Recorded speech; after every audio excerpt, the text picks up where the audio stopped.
小白优品品质二手商城，3天物流退货，180天保修，更多热门机型及官方原厂配件折扣低价，赶紧扫码查看。小白优品只为价值买单。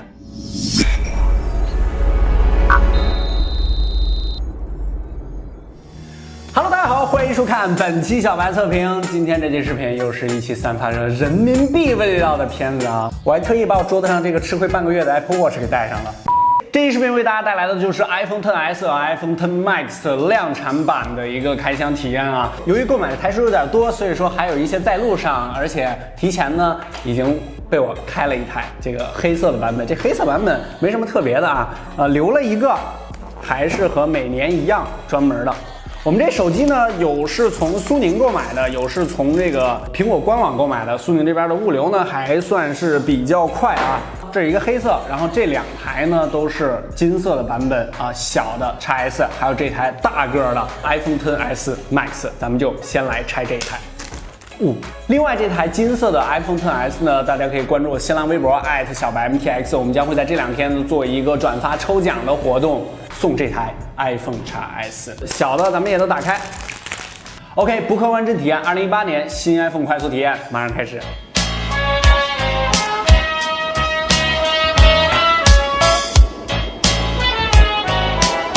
的视频相信大家已经看了非常多了啊，咱们就一起把它打开。一个金色，一个是黑色的版本，里面就是手机了。配件方面呢，第一个吐槽点来了，这个流水的 iPhone 铁打的5伏1安充电头啊，这个永远都是5伏1安，这辈子是不可能变的了。这个是 Lightning 接口的一个传统耳机，然后还有就是数据线。配件方面，今年是取消了这个3.5耳机孔的一个转接头。然后咱们卡针拿下来就行了。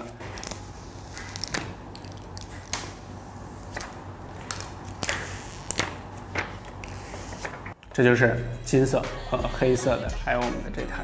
今年的这个金色版本呢，说实话，刚一上手啊，这个给我的感觉比我想象中的要稍微好看一点。因为之前我一看官方的图片啊，就是那种偏黄金的，说实话有点土。但是其实它更多的是有一点铜红色的那个意思啊。这个边框的这个金色呢，非常的深。但是说实话，我个人还是不喜欢这个金色，这个还是这个黑色控啊。OK， 进行一些简单的设置。我们旁边这台呢是已经设置好了，这个时候它会进场识别这个 iPhone， 然后我们直接用这一台设置把它连接好就行了，非常方便。大号的这个 Max 呢，其实这个和 iPhone 8P 是基本差不太多的，如果绝对值上，可能比 iPhone 8P 还要小那么一点。这个黑色的版本和这个小号的黑色版本一模一样，不管是这个中框的颜色还是后背板的颜色都是一模一样的。这台是我自用之前的这个 iPhone 10，同样也是可以直接扫它这个非常酷炫的一个二维码啊，这个就是二维码。我现在是戴着眼镜也戴着帽子的啊，咱们来开始设置。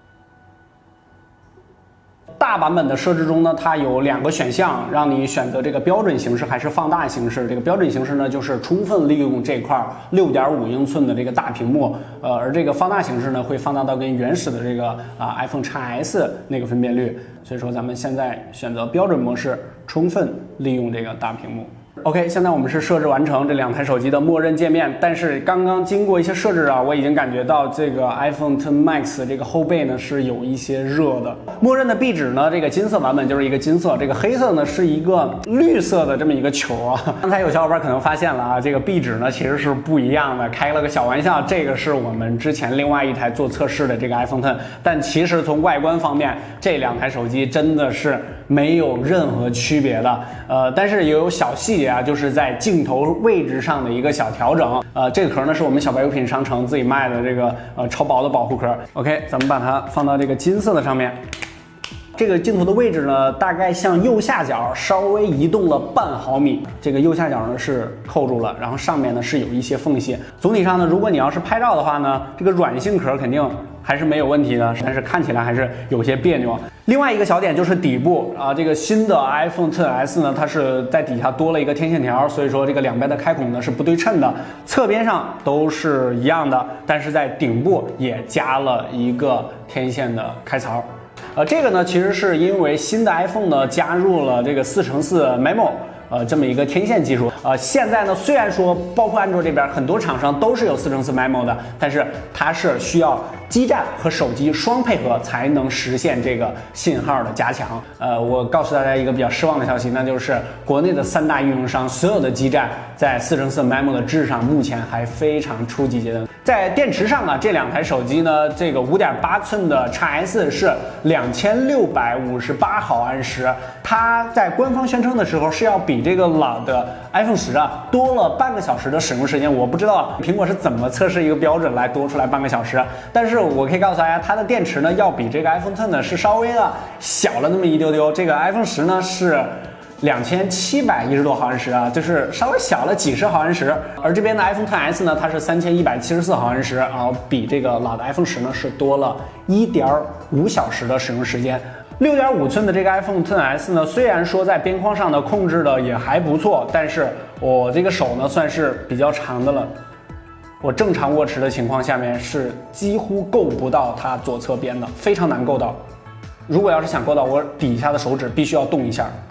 屏幕上呢，苹果说是增加了60%的动态范围，它也并没有说别的详细的参数。PPI 上呢，这2台手机都是458的 PPI， 是的，这个 Max 也是一模一样的，都是2688×1242的一个分辨率。所以说，在屏幕的细节上啊，如果你要是非常仔细的看 Max 的话，当然也看不出来什么区别，因为458 PPI 已经非常非常高了。现在我们都达到了同一张壁纸，现在镜头上看呢，可能会有一点点微微爆啊，但是为了公平起见啊，我可以告诉大家，其实并没有特别大的改变在视觉上。它非常重要的其实是在 HDR10 标准上，这种视频的标准上的一个支持。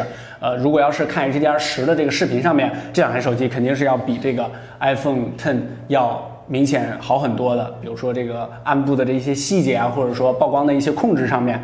但是比如说什么设置啊，正常使用什么微信微博来说呢，是几乎没什么差别的。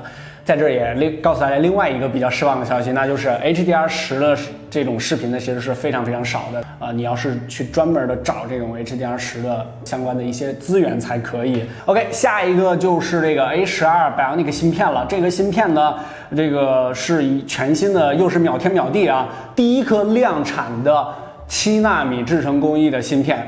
这时候应该艾特一下华为啊！华为虽然说是第一个发布的这个980的7纳米芯片，但是呢，并没有量产，一切呢还是要以量产为准。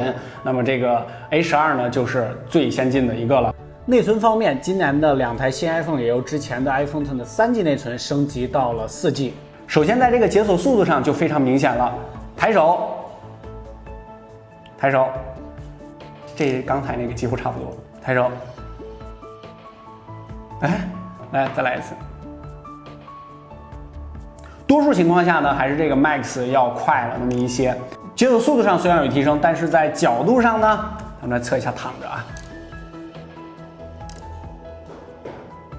解锁还是非常快的。老的 iPhone 10解锁一样。iOS 12升级了之后呢，这个面部识别的这个角度上呢，其实就已经有了很多的改善。第3个比较重要大的升级，那就是在镜头方面了。虽然说造型上呢跟上一代基本上都是一模一样的，这个像素上呢，也没有改变，全是1200万。但是这一次的这个镜头上呢是换了这个全新的。首先一个明显的就是在这个焦段上，这个老的这个 iPhone 10呢，它的焦段是等效28毫米的，而这2款的新 iPhone 的新镜头呢是等效26毫米，所以说是微微的稍微广角了那么一点啊。一会儿有样张，大家可以看一下。同样还是一个广角加长焦的镜头方案。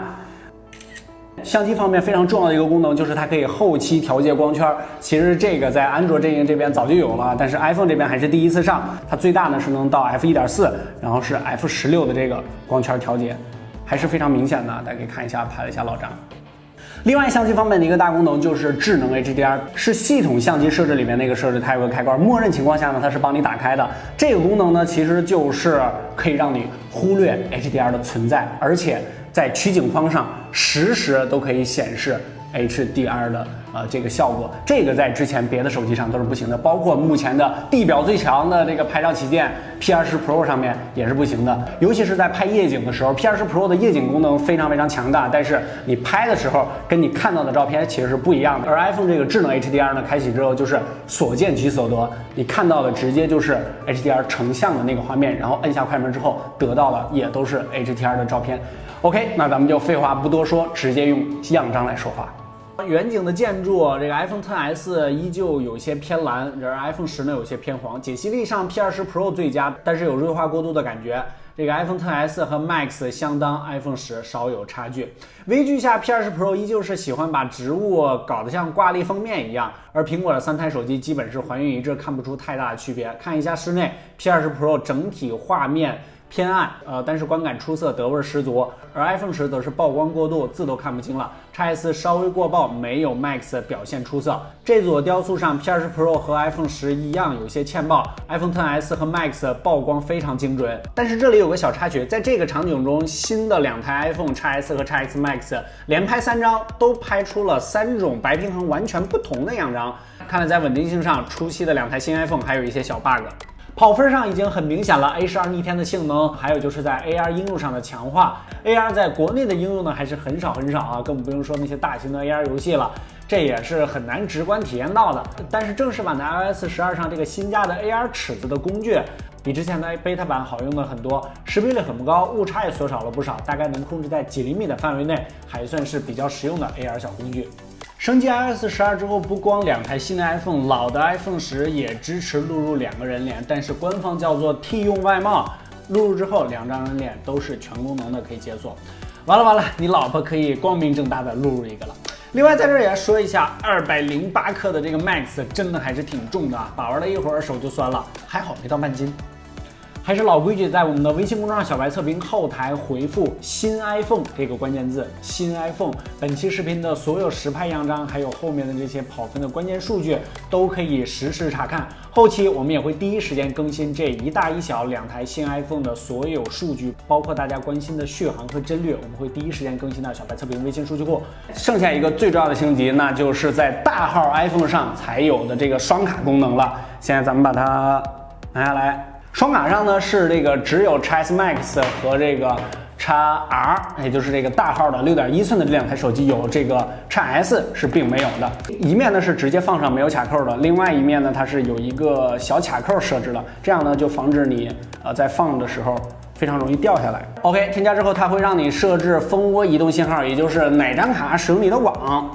默认情况下呢，这个卡槽上边的这一个没有卡扣的这个是默认为主卡的，卡槽下边这个带卡扣的这个是默认为副卡的。它会让你进行一些简单的设置，比如说走流量啊，或者说主卡副卡的一些标签之类的。其实它的这个双卡呢是双卡单通的，虽然说是插进2张卡，但是呢它目前只是一个单通的状态。OK， 现在我让老张给我的主号已经打电话了，这边呢是让副号，这个魅族的16P 副号。但是这边是暂时无法接通的。但是如果它是双通的情况下呢，这个时候副号会提醒这个暂时不要挂断，你拨打的用户正在这个通话之中，这边呢也会有显示。它这个就是单通的一个情况。其实大家也可以简单的理解为，主号只要在打电话，这个副卡是什么也干不了的。另外还有就是2张电信卡是不能通用的。这个官方呢也是说在 iOS 12后期的更新中会支持双通。大屏跟小屏差多少呢？如果你要是采用两边都是标准的显示方式的话，在设置界面是多2个选项的。这个小号的是直到通用。而这个大号呢是能显示到控制中心和显示亮度。天气方面呢也是2格，这个大号能显示到下周6、周日，而这个小号呢是能显示到周5。OK， 简单总结一下这2台机器啊，其实从一开始我把的这个老的 iPhone 10拿出来啊，这个让我感觉这一次的这个 iPhone XS 升级上面确实并不是特别的大。当然这个 A12 的芯片肯定还是绝对的核心的。如果你要是对这个游戏啊，或者说对这速度呢有非常极致的追求，那么这次的这个 XS 呢是可以升级的。当然如果又是追星的话呢，这个也不差钱的话，这个 XS Max 肯定还是第一选择。这个大屏幕真的看起来还是非常爽的。这个现在购买 iPhone X 呢，还是一个非常合适的一个时机吧，因为现在小白品商城那边好像是已经掉到了5000多块钱。最后的这个价格方面呢，这一次的这个 iPhone XS 21号，就是现在一上市啊，是已经破发了。商城那边给我的最新的深圳的报价，已经是跌破了这个首发价，这是国行的价格，不是港行的。这个价格，反正64G8699，这个是9599，我们这台256G的10999，确实真的是非常非常贵了。我觉得这次这个贵也是这次它的一个特点之一吧。至于国行版本的选择呢，这个渠道就非常多了，这个京东啊、天猫啊，苏宁这边呢也是全系的 iPhone 呢都有售，而且还有什么支付立减啊、以旧换新的活动，然后大家可以去看一下。国行的话，这个短期的价格呢应该是非常坚挺的。至于这个 XR 呢，这个有人说它是青春版啊。反正我是没有见过6、7千块钱的青春版。OK， 这一期的新 iPhone 的快速上手体验就先和大家聊到这儿。后期的全面测评之中呢，非常详细的体验一下，再详细和大家聊。至于什么续航啊、A12 Bionic 芯片的具体体验啊，跟上一代的差距之类的，都会在我们的全面测评中为大家带来。大家持续关注我们的小白测评微信公众号，我们会第一时间放送我们测出来的消息，里边有我们一个小白测评的微信数据库，我们会第一时间更新这2台新 iPhone 的所有相关数据。来不及看视频，可以直接先看我们的数据库即可。另外，对我们的视频有什么建议质疑提问，大家关注我们的新浪微博小白 MTX， 将会在我们的微博上抽出这台全新未拆封的国行 iPhone XS 金色版本，大家关注我们的新浪微博小白 MTX 等抽奖就可以了。OK， 不客观真体验，小白测评，我们下期视频再见，拜拜。